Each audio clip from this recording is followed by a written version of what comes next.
गुरुर्ब्रह्मा गुरुर्विष्णु गुरुर्देवो महेश्वराय गुरुर्साक्षात् परब्रह्म तस्मै श्री गुरुवे नमः।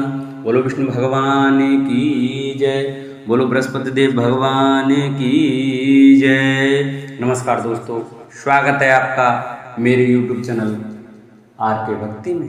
भक्तों, मैं आज आपको बृहस्पतिवार की व्रत कथा सुनाऊंगा, जिस कथा को करने से और सुनने मात्र से हमें मनवांछित फल की प्राप्ति होती है, विष्णु भगवान की हमें असीम कृपा प्राप्त होती है। तो आइए हम अपनी कथा को प्रारंभ करते हैं। जो भक्त हमारे चैनल पर नए आए हैं, वो हमारी वीडियो नए देख रहे हैं, वो हमारे चैनल को सब्सक्राइब कर लें, वीडियो को लाइक करें और कमेंट में ओम नमो भगवते वासुदेवाय अवश्य लिखें। तो आइए हम अपनी कथा को प्रारंभ करते हैं। बृहस्पतिवार का दिन भगवान विष्णु को समर्पित है। इस दिन विष्णु जी की पूजा करने से हमारी सभी मनोकामनाएं पूरी होती हैं। भारतवर्ष में एक प्रतापी और दानी राजा राज्य करता था। वह नित्य गरीबों और ब्राह्मणों की सहायता करता था। यह बात उसकी रानी को अच्छी नहीं लगती। वह ना ही गरीबों को दान देती, ना ही भगवान की पूजा करती, और राजा को भी दान देने से मना किया करती। एक दिन राजा शिकार खेलने वन को गए हुए थे, तो रानी महल में अकेली थी। उसी समय बृहस्पति देव साधु वेश में राजा के महल में भिक्षा के लिए गए और भिक्षा मांगी। रानी ने भिक्षा देने से इनकार किया और कहा, हे साधु महाराज, मैं तो दान पुण्य से तंग आ गई हूँ। मेरा पति सारा धन लुटाते रहते हैं। मेरी इच्छा है कि हमारा धन नष्ट हो जाए, फिर न रहेगा बांस, न बजेगी बांसुरी। साधु ने कहा, देवी तुम तो बड़ी विचित्र हो। धन संतान तो सभी चाहते हैं, पुत्र और लक्ष्मी तो पापी के घर भी होने चाहिए। यदि तुम्हारे पास अधिक धन है तो भूखों को भोजन दो, प्यासों के लिए प्याऊल बनवाओ, मुसाफिरों के लिए धर्मशाला खुलवाओ। जो निर्धन अपनी कुंवारी कन्याओं का विवाह नहीं कर सकते, उनका विवाह करा दो। ऐसे और कई काम हैं जिनके करने से तुम्हारा यश लोक परलोक में फैलेगा। परंतु रानी पर उपदेश का कोई प्रभाव न पड़ा। वह बोली, महाराज आप मुझे कुछ ना समझाएं। मैं ऐसा धन नहीं चाहती जो हर जगह बांटती फिरूं। साधु ने उत्तर दिया, यदि तुम्हारी ऐसी इच्छा है तो तथास्तु। तुम ऐसा करना कि बृहस्पतिवार को घर लीपकर पीली मिट्टी से अपना सिर धोकर स्नान करना, भट्टी चढ़ाकर कपड़े धोना। ऐसा करने से आपका सारा धन नष्ट हो जाएगा। इतना कहकर वह साधु महाराज वहां से आलोप हो गए। साधु के अनुसार कई बातों को पूरा करते हुए रानी को केवल 3 बृहस्पतिवार ही बीते थे कि उसकी समस्त धन संपत्ति नष्ट हो गई। भोजन के लिए राजा का परिवार तरसने लगा। तब एक दिन राजा ने रानी से बोला कि रानी तुम यहीं रहो, मैं दूसरे देश को जाता हूं, क्योंकि यहाँ पर सभी लोग मुझे जानते हैं, इसलिए मैं कोई छोटा कार्य नहीं कर सकता। ऐसा कहकर राजा प्रदेश चला गया। वहां वह जंगल से लकड़ी काट कर लाता और शहर में बेचता। इस तरह वह अपना जीवन व्यतीत करने लगा। इधर राजा के प्रदेश जाते ही रानी और दासी दुखी रहने लगी। एक बार जब रानी और दासी को 7 दिन तक बिना भोजन के रहना पड़ा, तो रानी ने अपनी दासी से कहा, हे दासी, पास ही के नगर में मेरी बहन रहती है, वह बड़ी धनवान है, तू उसके पास जा और कुछ ले आ, ताकि थोड़ी बहुत गुजर बसर हो जाए। दासी रानी की बहन के पास गई। उस दिन गुरुवार था और रानी की बहन उस समय बृहस्पतिवार की व्रत कथा सुन रही थी। दासी ने रानी की बहन को अपनी रानी का संदेश दिया, लेकिन रानी की बड़ी बहन ने कोई उत्तर नहीं दिया। जब दासी को रानी की बहन से कोई उत्तर नहीं मिला तो वह बहुत दुखी हुई और उसे क्रोध भी आया। दासी ने वापस आकर रानी को सारी बात बता दी। सुनकर रानी ने अपने भाग्य को कोसा। उधर रानी की बहन ने सोचा कि मेरी बहन की दासी आई थी, परंतु उससे मैं नहीं बोली, इससे वह बहुत दुखी हुई होगी।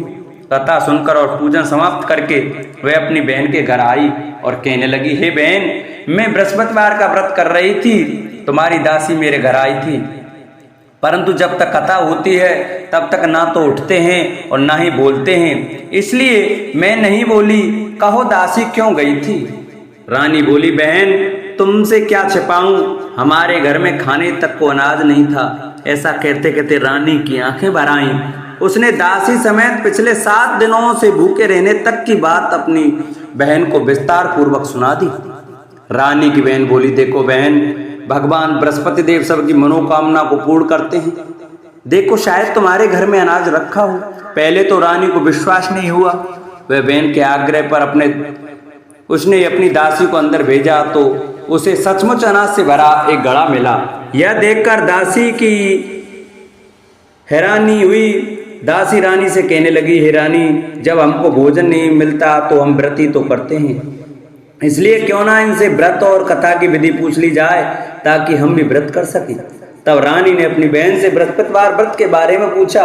उसकी बहन ने बताया, बृहस्पतिवार के व्रत में चने की दाल और मुनक्का से विष्णु भगवान का केले की जड़ में पूजन करें तथा दीपक जलाएं, व्रत कथा सुने और पीला भोजन ही करें। इससे बृहस्पति देव प्रसन्न होते हैं। व्रत और पूजन विधि बताकर रानी की बहन अपने घर को लौट गई। 7 दिन के बाद जब गुरुवार आया तो रानी और दासी ने व्रत रखा। गुड़साल में जाकर चना और गुड़ ले आई, फिर उससे केले की जड़ तथा विष्णु भगवान का पूजन किया। अब पीला भोजन कहाँ से आए, इस बात को लेकर दोनों बहुत दुखी थी। चूंकि उन्होंने व्रत रखा था इसलिए बृहस्पति देव उनसे प्रसन्न थे, इसलिए वे एक साधारण व्यक्ति का रूप धारण कर 2 थालों में सुंदर पीला भोजन दासी को दे गए। भोजन पाकर दासी बहुत प्रसन्न हुई। फिर रानी के साथ मिलकर भोजन ग्रहण किया। उसके बाद वे सभी गुरुवार को व्रत और पूजन करने लगी। बृहस्पति भगवान की कृपा से उनके पास फिर से धन संपत्ति आ गई, परंतु रानी फिर से पहले की तरह आलस्य करने लगी। तब दासी बोली, देखो रानी, तुम पहले इस प्रकार आलस्य करती थी, तुम्हें धन रखने में कष्ट होता था, इस प्रकार सभी धन नष्ट हो गया और जब भगवान बृहस्पति की कृपा से धन मिला है तो तुम्हें फिर से आलस्य होता है। रानी को समझाते हुए दासी कहती है कि बड़ी मुसीबतों के बाद हमने यह धन पाया है, इसलिए हमें दान पुण्य करना चाहिए, भूखे मनुष्यों को भोजन कराना चाहिए और धन को शुभ कार्यों में खर्च करना चाहिए, जिससे तुम्हारे कुल का यश बढ़ेगा, स्वर्ग की प्राप्ति होगी और पितृ प्रसन्न होंगे।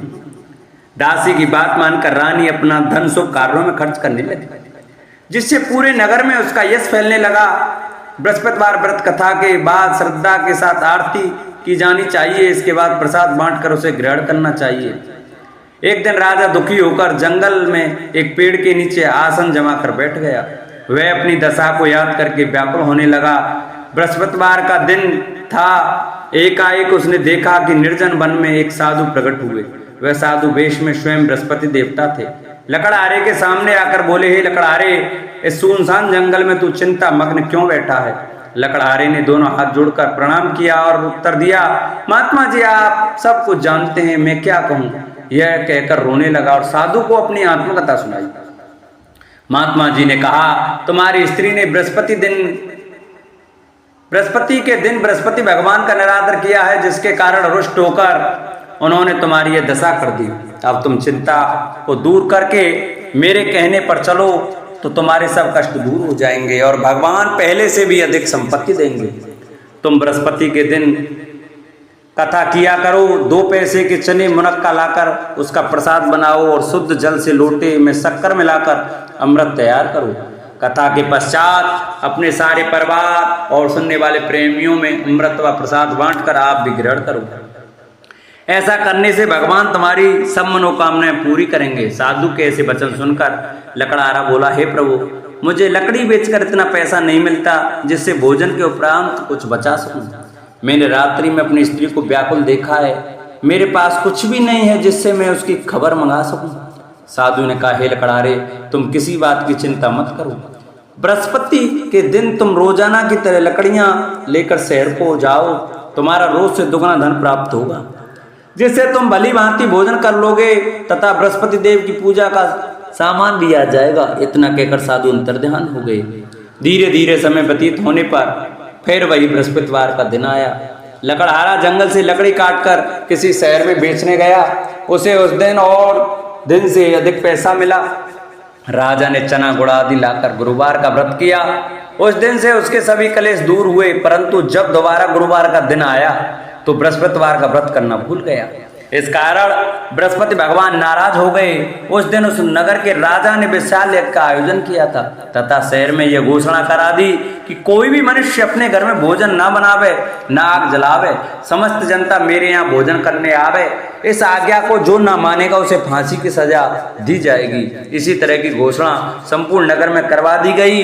राजा की आज्ञा अनुसार शहर के सभी लोग भोजन करने आए, लेकिन लकड़हारा कुछ देर से पहुंचा, इसलिए राजा उसको अपने साथ घर ले गए और ले जाकर भोजन करा ही रहे थे तो रानी की दृष्टि उस खूंटी पर पड़ी जिस पर उसका हार लटका हुआ था।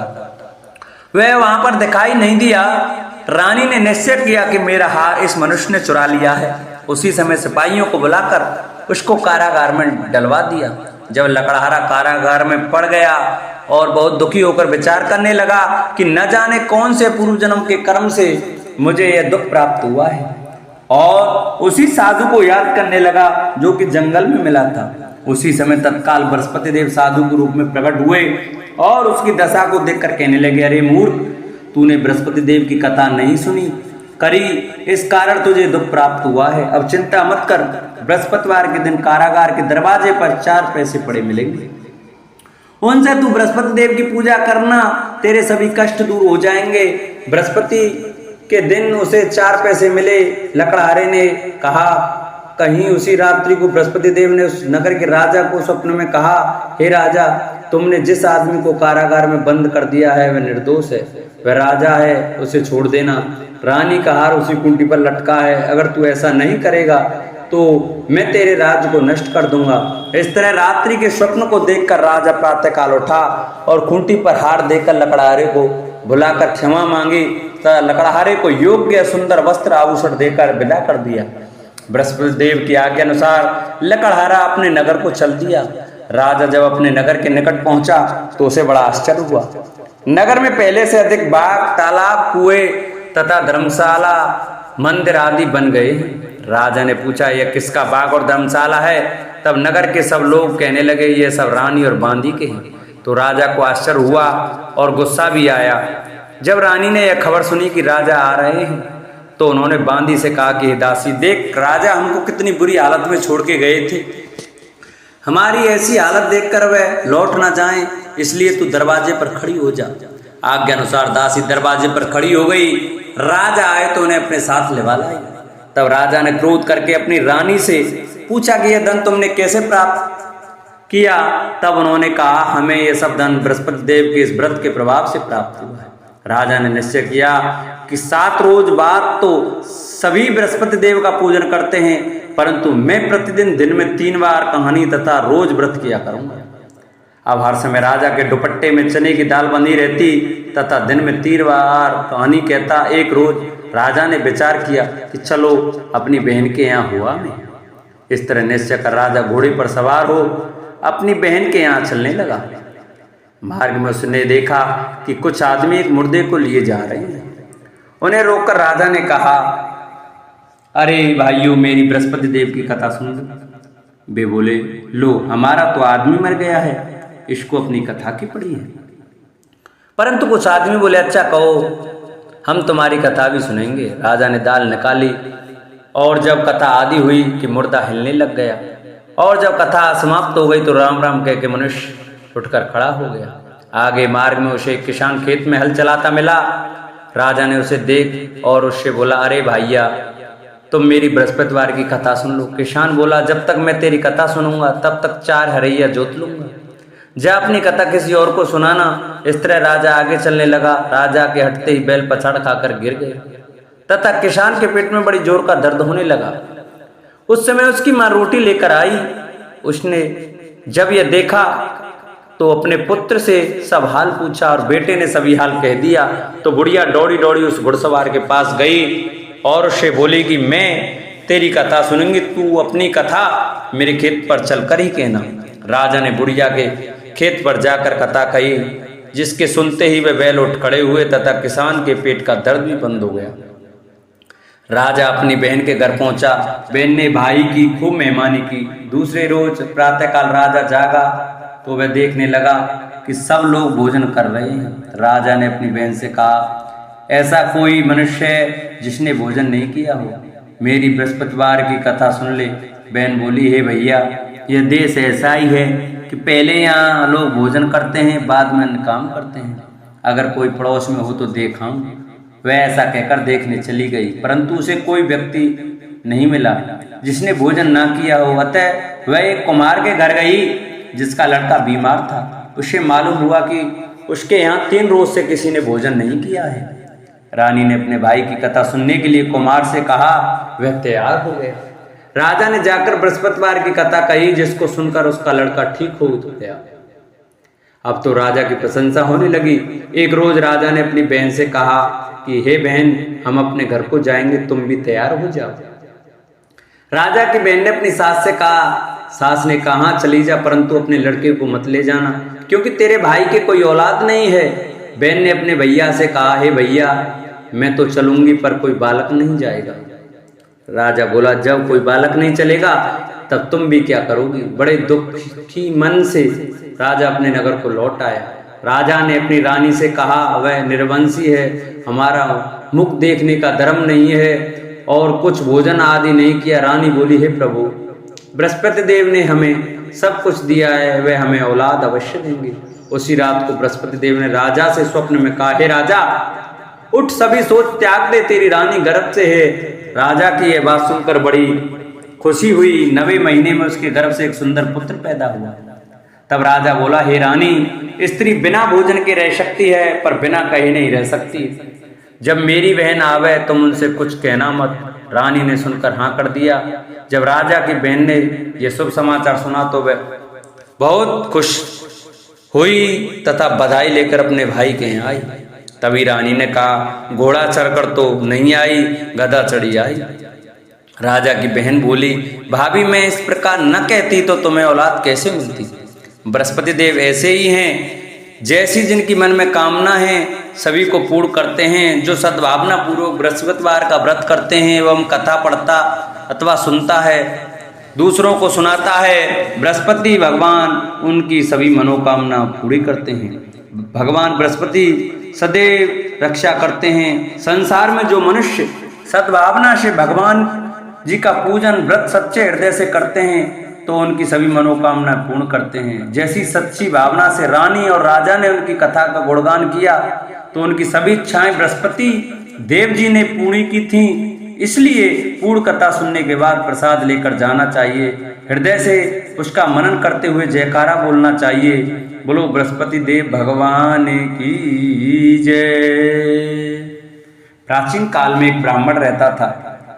वह बहुत निर्धन था। उसके कोई संतान न थी। उसकी स्त्री बहुत मलिनता के साथ रहती थी। वह स्नान न करती, किसी देवता का पूजन न करती। इससे ब्राह्मण देवता बड़े दुखी थे। बेचारे बहुत कुछ कहते थे, किंतु उसका कुछ परिणाम न निकला। भगवान की कृपा से ब्राह्मण की स्त्री के कन्या रूपी रत्न पैदा हुआ। कन्या बड़ी होने पर प्रातः स्नान करके विष्णु भगवान का जाप व बृहस्पतिवार का व्रत करने लगी। अपने पूजन पाठ को समाप्त करके विद्यालय जाती तो अपनी मुट्ठी में जौ भर के ले जाती और पाठशाला के मार्ग में डालती जाती। तब ये जौ स्वर्ण के हो जाते। लौटते समय उनको बीन कर घर ले आती। एक दिन वह बालिका सूप से सोने के जौ को फटक कर साफ कर रही थी कि उसके पिता ने देख लिया और कहा, हे बेटी, सोने के जौ के लिए सोने का सूप होना चाहिए। दूसरे दिन बृहस्पतिवार था। इस कन्या ने व्रत रखा और बृहस्पति देव से प्रार्थना करके कहा, मैंने आपकी पूजा सच्चे मन से की हो तो मेरे लिए सोने का सूप दे दो। बृहस्पति देव ने उसकी प्रार्थना स्वीकार कर ली। रोजाना की तरह वह कन्या जौ फैलाती हुई जाने लगी। जब लौटकर जौ बीन रही थी तो बृहस्पति देव की कृपा से सोने का सूप मिला। उसे वह घर ले आई और उसमें जौ साफ करने लगी। परंतु उसकी माँ का वही ढंग रहा। एक दिन की बात है कि वह कन्या सोने के सूप में जौ साफ कर रही थी। उस समय उस शहर का राजपुत्र वहां से होकर निकला। इस कन्या के रूप और कार्य को देखकर मोहित हो गया तथा अपने घर आकर भोजन तथा जल त्याग कर उदास होकर लेट गया। राजा को इस बात का पता लगा तो अपने प्रधानमंत्री के साथ उसके पास गए और बोले, हे बेटा, तुम्हें किस बात का कष्ट है? किसी ने अपमान किया है अथवा और कारण हो सो कहो, मैं वही कार्य करूंगा जिससे तुम्हें प्रसन्नता हो। अपने पिता की राजकुमार ने बातें सुनी तो वह बोला, मुझे आपकी कृपा से किसी बात का दुख नहीं है, किसी ने मेरा अपमान नहीं किया है, परंतु मैं उस लड़की से विवाह करना चाहता हूं जो सोने के सूप में जौ साफ कर रही थी। यह सुनकर राजा आश्चर्य में पड़ गया और बोला, हे बेटा, इस तरह की कन्या का पता तुम ही लगाओ, मैं उसके साथ तेरा विवाह अवश्य ही करा दूंगा। राजकुमार ने उस लड़की के घर का पता बताया। तब मंत्री उस लड़की के घर गए और ब्राह्मण देवता को सभी हाल बतलाया। ब्राह्मण देवता राजकुमार के साथ अपनी कन्या का विवाह करने के लिए तैयार हो गए तथा विधि विधान के अनुसार कन्या का विवाह राजकुमार के साथ हो गया। कन्या के घर से जाते ही पहले की भांति उस ब्राह्मण देवता के घर में गरीबी का निवास हो गया। अब भोजन के लिए भी अन्न बड़ी मुश्किल से मिलता था। एक दिन दुखी होकर ब्राह्मण देवता अपनी पुत्री के पास गए। बेटी ने पिता की दुखी अवस्था को देखा और अपनी माँ का हाल पूछा। तब ब्राह्मण ने सभी हाल कहा। कन्या ने बहुत सा धन देकर अपने पिता को विदा कर दिया। इस तरह ब्राह्मण का कुछ समय सुखपूर्वक व्यतीत हुआ। कुछ दिन बाद फिर वही हाल हो गया। ब्राह्मण फिर अपनी कन्या के यहाँ गया और सारा हाल कहा तो लड़की बोली, हे पिताजी, आप माताजी को यहाँ लेवा लाओ, मैं उसे विधि बता दूंगी जिससे गरीबी दूर हो जाए। वह ब्राह्मण देवता अपनी स्त्री को साथ लेकर पहुंचे तो अपनी माँ को समझाने लगी, हे माँ, तुम प्रातःकाल स्नान आदि करके विष्णु भगवान का पूजन करो तो सब दरिद्रता दूर हो जाएगी। परंतु उसकी मांग ने एक भी बात नहीं मानी और प्रातःकाल उठकर अपनी पुत्री के बच्चों के जूठन को खा लिया। इससे उसकी पुत्री को बहुत गुस्सा आया और एक रात को कोठरी में सभी सामान निकाल दिया और अपनी माँ को उसमें बंद कर दिया। प्रातःकाल उसे निकाला तथा स्नान आदि करा के पाठ करवाया तो उसकी माँ की बुद्धि ठीक हो गई और फिर प्रत्येक बृहस्पतिवार को व्रत रखने लगी। इस व्रत के प्रभाव से उसके माँ बाप बहुत ही धनवान और पुत्रवान हो गए और बृहस्पति जी के प्रभाव से इस श्लोक में सुख भोग कर स्वर्ग को प्राप्त हुए। बोलो विष्णु भगवान की जय, बोलो बृहस्पति देव की जय। ओम जय जगदीश हरे, स्वामी जय जगदीश हरे। भक्त जनों के संकट, दास जनों के अवगुण, बंसी वाला दूर करे। ओम जय जगदीश हरे। जो ध्यावे फल पावे, दुख विन से मन का, स्वामी दुख विन से मन का। सुख संपत्ति घर आवे, श्याम सुंदर घर आवे, कष्ट मिटे तन का। ओम जय जगदीश हरे। मात पिता तुम मेरे, शरण गहूँ में किसकी, स्वामी शरण गहूँ में किसकी। तुम बिन और न दूजा, प्रभु बिन और न दूजा, आस करूँ मैं जिसकी। ओम जय जगदीश हरे। तुम पूर्ण परमात्मा, तुम अंतर्यामी, स्वामी तुम अंतर्यामी।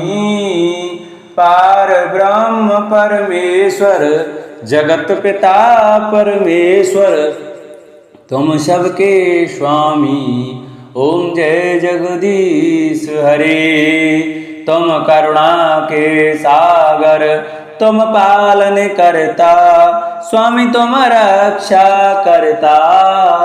मैं मूरख खल कामी, मैं सेवक तुम स्वामी, कृपा करो भरता। ओम जय जगदीश हरे। तुम हो एक अगोचर, सबके प्राणपति, स्वामी सबके प्राणपति। किस विध मिलूं दया में, किस विध मिलूं कृपा में, तुमको मैं कुमति। ओम जय जगदीश हरे। दीन बंधु दुख हरता, ठाकुर तुम मेरे, स्वामी तुम रक्षक मेरे। अपने हाथ उठाओ, अपने शरण लगाओ, द्वार पड़ा में तेरे। ओम जय जगदीश हरे। विषय विकार मिटाओ, पाप हरो देवा, स्वामी कष्ट हरो देवा। श्रद्धा भक्ति बढ़ाओ, श्रद्धा प्रेम बढ़ाओ, संतन की सेवा। ओम जय जगदीश हरे। तन मन धन सब कुछ है तेरा, स्वामी सब कुछ है तेरा। तेरा तुझको अर्पण, तेरा तुझको अर्पण, क्या लागे मेरा। ओम जय जगदीश हरे। पार ब्रह्म जी की आरती जो कोई नर गावे, स्वामी प्रेम सहित गावे। कहत शिवानंद स्वामी, भजत हरि हर स्वामी, मनवांचित फल पावे। ओम जय जगदीश हरे। ओम जय जगदीश हरे। स्वामी जय दीननाथ हरे। स्वामी जय भोलेनाथ हरे। स्वामी जय सीताराम हरे। स्वामी जय राधे श्याम हरे। भक्त जनों के संकट, दास जनों के अवगुण, बंसी वाला दूर करे। ओम जय जगदीश हरे। बोलो विष्णु भगवान की जय। बोलो बृहस्पति देव भगवान की जय।